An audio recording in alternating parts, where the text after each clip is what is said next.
Hello नमस्कार दोस्तों, Harshali academy channel में एक बार फिर आपका हार्दिक स्वागत है। हमारे आज के इस वीडियो में हम रीजनिंग के 10 अति महत्वपूर्ण प्रीवियस ईयर क्वेश्चंस के बारे में डिस्कशन करेंगे। हम जानते हैं कि एसएससी के रिवाइज्ड एग्जाम कैलेंडर शेड्यूल के अनुसार अब हमारे पास एग्ज़ाम में ज़्यादा समय बचा नहीं है। सीएचएसएल की एग्ज़ाम मुश्किल से 2 महीने दूर है, जेईई की एग्ज़ाम मुश्किल से 1 महीने दूर है। इसी को ध्यान में रखते हुए हर्षाली एकेडमी आपके लिए रोज़ एक प्रीवियस ईयर क्वेश्चन का वीडियो लेके आ रहे हैं, जिसमें हम 10 क्वेश्चन डिस्कस करते हैं जो हमने एसएससी की विभिन्न एग्जाम हुई है पिछले 2-3 साल में, उसमें से पिकअप किए हुए हैं। साथ ही हमने इन वीडियोस में लगभग हर टॉपिक के प्रश्न इंक्लूड करने की कोशिश की है, ताकि आप अपनी तैयारी सभी सब्जेक्ट्स के लिए काफ़ी अच्छे से कर पाएँ।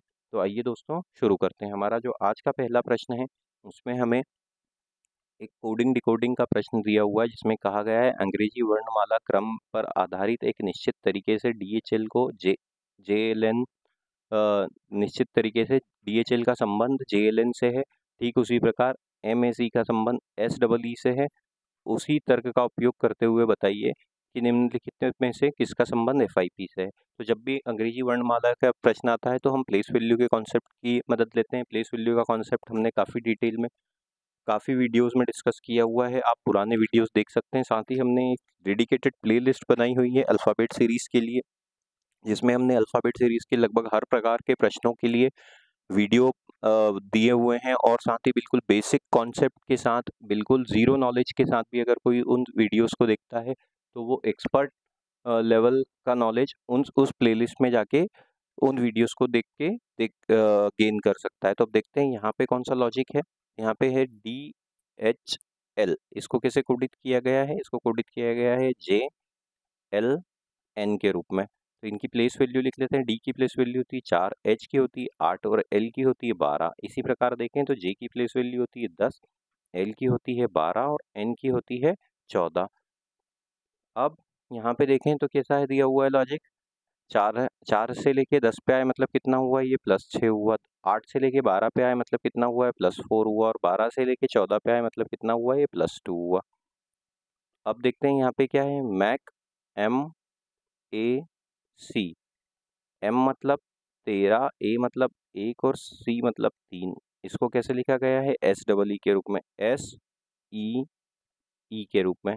S हो गया हमारा 19 पे, E हो गया हमारा 5 पे और ये वाला E भी हो गया हमारा 5 पे। 13 से लेके 19 पे आए मतलब +6 हुआ। 1 से लेके 5 पे आए मतलब ये +4 हुआ। और 3 से लेके 5 पे आए मतलब ये +2 हुआ। तो कैसा लॉजिक चल रहा है? देखिए यहाँ पे भी +4 +6 +4 +2 +6 है। यहाँ पे क्या दिया हुआ है हमको?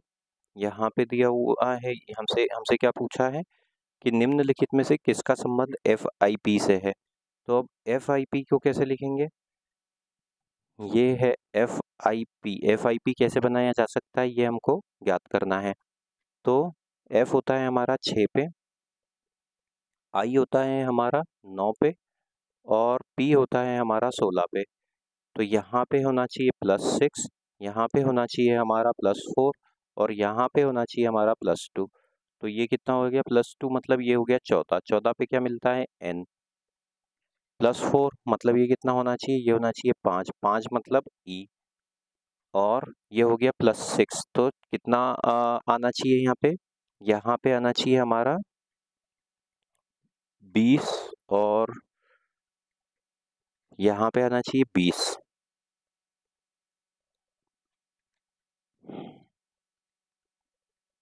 यहाँ पे हमको सेकंड सीरीज की प्लेस वैल्यू की ज़रूरत पड़ेगी, क्योंकि देखिए वैसी कौन सी संख्या है जिसमें 6 जोड़ने पे हमको 6 मिल जाए। तो यहाँ पे तो 0 आता है। 0 मतलब हम इसको या फिर ऐसे देखें कि ये इसकी सेकंड सीरीज की प्लेस वैल्यू क्या होती है? एफ की 32 होती है। तो 32 मतलब यहाँ पे क्या आ जाएगा? 26 आ जाएगा। 26 में 6 जोड़ने पे 32, 26 मतलब जेड। तो ZEN से इसका संबंध है। ऑप्शन नंबर 2 हमारा सही उत्तर होगा। आगे चलते हैं। अब देखिए निम्नलिखित में 4 शब्द दिए गए हैं, 3 एक प्रकार समान है और एक असंगत है। असंगत शब्द का चयन करना है। तो अवरोध, वृद्धि, विकास और प्रगति। तो वृद्धि मतलब आगे की उन्नति करना, विकास मतलब भी आगे बढ़ना है, पॉजिटिव शब्द है, और प्रगति भी आगे बढ़ना, आगे बढ़ने का सूचक है। तो आखिरी के 3 जो हैं वो सकारात्मक शब्द है और शुरू का एक जो है अवरोध रुकावट ये एक नकारात्मक शब्द है, इसलिए ऑप्शन नंबर 1 हमारा सही उत्तर हो जाएगा। आगे चलते हैं। अब देखिए, निम्नलिखित समीकरण को सही करने के लिए किन दो संख्याओं को आपस में बदलना चाहिए, ये हमको ज्ञात करना है। तो जब भी ऐसा प्रश्न आता है हम हमारी हेल्प किससे लेते हैं, हम हमारी डिवाइड के साइन से हेल्प लेते हैं। सबसे पहले उन ऑप्शंस को देखते हैं जिसमें डिवाइड का साइन से संबंधित संख्याएं हों। तो 57 और 9 है। तो अब इसको अगर हम बदलें तो ये पहले वाले ऑप्शन को देखें तो 57 और 9 को आपस में बदलेंगे तो ये क्या हो जाएगा, 8 गुणित 4 माइनस 3 धन 9 बटे में 57। अब बटे में 57 कर देंगे तो ये इससे पूरी तरह से कटेगा ही नहीं, तो अब ये वाला ऑप्शन तो हमारा काम नहीं करेगा क्योंकि इसमें तो डेसिमल में संख्या आएगी। तो अब दूसरे वाले ऑप्शन पे आते हैं। दूसरे वाले में क्या करना है, 3 और 9 को आपस में बदलना है। 3 और 9 को आपस में बदलना है तो 8 गुणित 4 माइनस 3 की जगह अब क्या आ जाएगा, 9 आ जाएगा प्लस 57 और बटे में 9 की जगह क्या आ जाएगा, 3 आ जाएगा। तो अब ये क्या हो गया, 3 और ये 19 बार कट जाएगा और ये क्या हो गया, 8 और 4 को गुणा कर देंगे तो मिलेगा हमको 32 माइनस 9 धन 19। इनको आपस में जोड़ेंगे तो 32 और 19 को जोड़ा तो हमको कितना मिलता है, 51। 51 में से 9 घटाने पे हमको मिलेगा 42 और समीकरण का मान क्या है, 42। तो ऑप्शन नंबर 3 हमारा सही उत्तर होगा। आगे चलते हैं। अब देखिए, प्रश्नवाचक चिन्ह के स्थान पर आने वाली संख्या हमको ज्ञात करनी है। 8, 10, 24, 58, 20 संख्याओं के बीच का अंतर निकाल लेते हैं। 8 से लेके 10 पे आए मतलब कितना हुआ, +8 हुआ। 10 से लेके 24 पे आए मतलब कितना हुआ, +14 हुआ। 24 से लेके 58 पे आए मतलब ये कितना हो जाता है, ये हो जाता है 4 और 3 34 +34। 58 से लेके 120 पे आए मतलब कितना हुआ, ये +62 हो गया। 8, 14, 34, 20 ऐसे तो मिल नहीं रहा है। सेकंड सीरीज में देखते हैं। 8 से लेके 14 पे आए मतलब कितना हुआ, 8 से लेके 14 मतलब +6 हुआ। 14 से लेके 34 पे आए मतलब ये कितना हो गया, 14 से 34 यहाँ पे हो जाता है +20 और 34 से 62 कितना हुआ, 34 से 62 हमारे पास हो जाता है +28।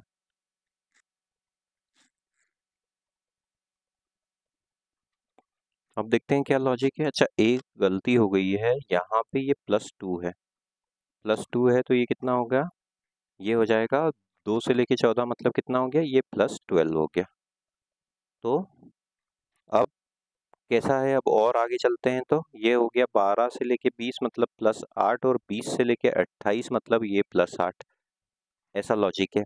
तब यहाँ पे +8 कर देंगे तो हमको क्या मिलेगा, यहाँ पे +8 करने पे हमको मिलेगा 28 और +8 36। 36 और 62 को जोड़ देंगे तो हमको क्या मिलेगा, ये +108 मिलेगा और 108 और 120 को जोड़ देंगे, 108 और 120 को जोड़ देंगे तो 228 मिलेगा हमको। नहीं, यहाँ पे एक और गलती हुई है। 32 और 36 और 62 को जोड़ने पे हमको मिलता है 98। 98 और 120 को जोड़ने पे हमको मिलेगा 12 और 9 21, 218। 218 मिलेगा। ऑप्शन नंबर 4 हमारा सही उत्तर होगा। आगे चलते हैं। अब देखिए यहाँ पे क्या है, निम्नलिखित दी गई आकृति में कितने त्रिभुज हैं। तो जब भी इस प्रकार की आकृति कोई आती है हमारे पास, इस प्रकार का एक चतुर्भुज आता है और उसके जो विकर्ण हैं, जो डायगोनल हैं, वो आपस में क्रॉस करते हैं तो इसमें कुल त्रिभुजों की संख्या हो जाती है 8। इसमें कितने त्रिभुज होते हैं 8 होते हैं। कैसे, 1, 2, 3, 4 इस प्रकार से नंबरिंग कर देते हैं हम। तो सिंगल डिजिट से बनने वाले कितने त्रिभुज हैं, सिंगल नंबर से बनने वाले त्रिभुज कितने हैं, 4 हैं। एक 1 से बन रहा है, एक 2 से बन रहा है, एक 3 से बन रहा है, एक 4 से बन रहा है। तो उसके बाद डबल डिजिट से बनने वाले त्रिभुज कितने हैं, देखिए डबल डिजिट से जैसे 1 और 2 से एक त्रिभुज बन रहा है, 2 और 3 से एक बन रहा है, 3 और 4 से एक बन रहा है और 1 और 4 से बन रहा है, तो उससे भी बन रहे हैं 4। इस प्रकार टोटल 8 त्रिभुज होते हैं। तो इसमें कितने त्रिभुज मिल गए हमको, 8 मिल गए। उसके अलावा और कहाँ मिल रहा है, देखिए उसके अलावा और कहीं है क्या, उसके अलावा ये वाला त्रिभुज है एक। तो ये हो गया 1। तो 8 और 1 को जोड़ा तो अब कितने हो गए? 9। ऑप्शन नंबर 4 हमारा सही उत्तर होगा। आगे चलते हैं। अब फिर से ये ब्लड रिलेशन का प्रश्न है। देखिए, एक परिवार में 7 व्यक्ति हैं। जो सिंबल्स हम यूज करने वाले हैं वो यहाँ पे मैं एक बार फिर से रिपीट कर देता हूँ। ब्रदर सिस्टर के लिए सिंगल साइडेड हॉरिजॉन्टल एरोज इस प्रकार के यूज करेंगे। मदर फादर के लिए हम सिंगल साइडेड वर्टिकल एरोज इस प्रकार से यूज करेंगे। ब्रदर सिस्टर हो गए, मदर फादर हो गए, हस्बैंड वाइफ के लिए हम इस प्रकार के two sided horizontal arrows use करेंगे इस प्रकार के।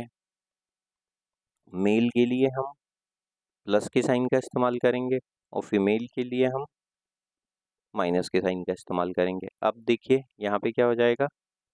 एक परिवार में 7 सदस्य है। अभय मोनू का पुत्र है। अभय जो है मोनू का पुत्र है। हम यहाँ पे मोनू लिख लेते हैं। ये हो गया मोनू और इसका पुत्र कौन है? अभय है। ये हो गया अभय। ये प्लस का साइन क्योंकि मोनू प्लस है और अभय भी प्लस है। अब देखिए मोनू वैसे लेडीज के लिए भी यूज किया जाता है। अब देखते हैं, अभी तो हमने प्लस मान लिया है, हो सकता है ये माइनस भी हो। निकुंज अंजलि का पुत्र है।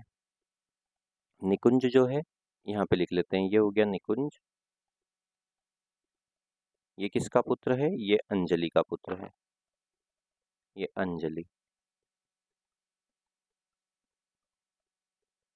ये फीमेल और ये मेल। अब देखते हैं मेघा और श्रेया राकेश की पुत्रियां हैं। मेघा और श्रेया राकेश की पुत्रियां हैं। राकेश की शादी अंजलि से हुई है। तो राकेश की शादी किससे हुई है? अंजलि से। मतलब राकेश और अंजलि हस्बैंड वाइफ हो गए। ये हो गया राकेश। और इसकी इसकी पुत्रियां कौन है? मेघा और श्रेया हैं। तो ये मेघा, वो किसकी बहनें हो जाएंगी? निकुंज की बहनें हो जाएंगी।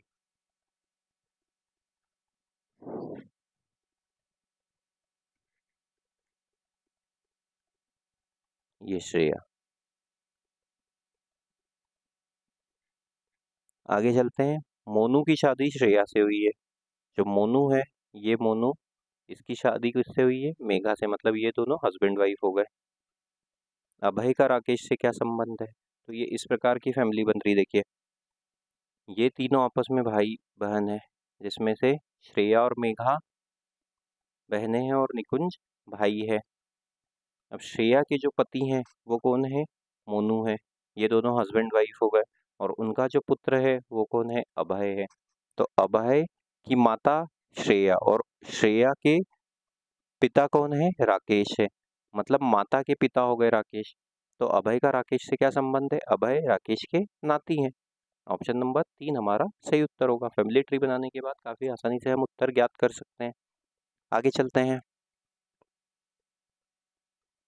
एक पंक्ति में मानसी बाईं ओर से 29वें और दाईं ओर से 33वें स्थान पे पंक्ति में कितने विद्यार्थी हैं? बाईं ओर से 29वें, दाईं ओर से 33वें स्थान पे हैं। काफी सरल प्रश्न है दोस्तों। तो अब देखिए, बाईं ओर से इसका सही उत्तर क्या होता है? कुल विद्यार्थी क्या होता है? Left plus right minus 1।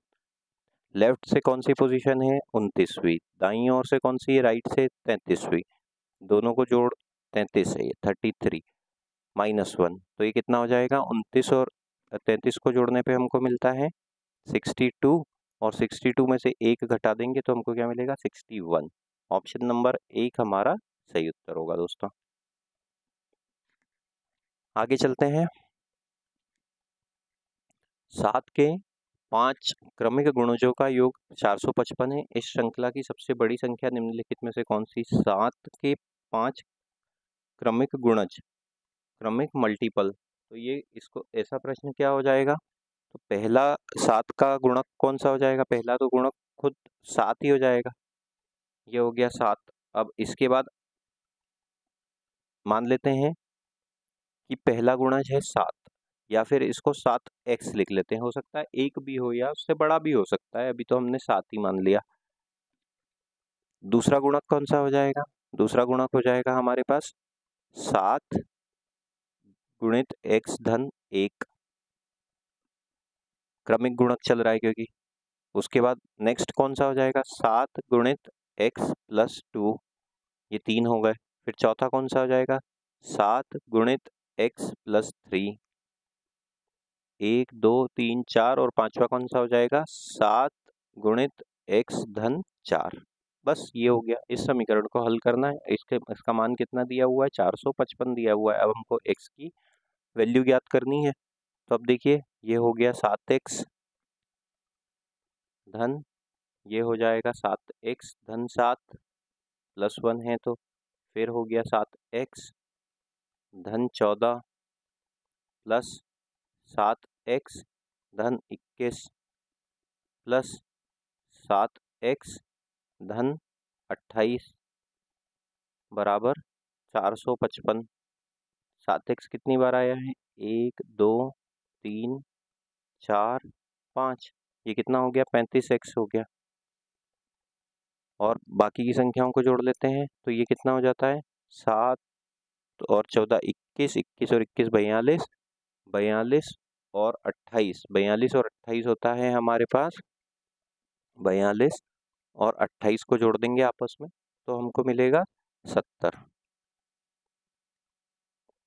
बराबर कितना मान दिया हुआ है 455 दिया हुआ है। और देख लेते हैं आगे बढ़ा इसको हल करके 35x बराबर, ये इधर होके माइनस हो जाएगा 45 माइनस 455 माइनस 70, इसमें से घटा देंगे तो हमको कितना मिलेगा ये 300, ये 385 मिलेगा। और आगे हल कर लेते हैं। ये 35x का मान क्या हो जाएगा 385 और ये 35, 35 से कट जाएगा क्या ये 35 एकम 35 बचे 3, तो 35 एकम 35 और ये 35 11 बार कट गया, तो x का मान क्या आया 11 आया। सबसे बड़ा गुणज कौन सा हो जाएगा ये हो जाएगा। तो 7x धन 4 ये गुणज है 7 11 धन 4, तो 7 गुणित 15, 15 सत्ती 105, ऑप्शन नंबर 4 हमारा, ऑप्शन नंबर 1 हमारा सही उत्तर हो जाएगा। आगे चलते हैं। उस विकल्प आकृति का चयन कीजिए जो नीचे दिए गए चित्र में प्रश्न चिन्ह के स्थान पे आएगी। प्रश्नवाचक चिन्ह के स्थान पे जो आकृति आएगी वो ज्ञात करनी है। तो अब यहाँ पे सबसे पहले इस स्क्वायर को पूरा करेंगे इस प्रकार से, ये स्क्वायर पूरा हो गया। उसके बाद ये वाली रेखा आ जाएगी, ये छोटे वाले स्क्वायर की रेखा कैसे आ जाएगी वो इस प्रकार से आ जाएगी, इस प्रकार से आ जाएगी। बीच में से एक रेखा निकल रही है, ये ऐसी आकृति बन रही है।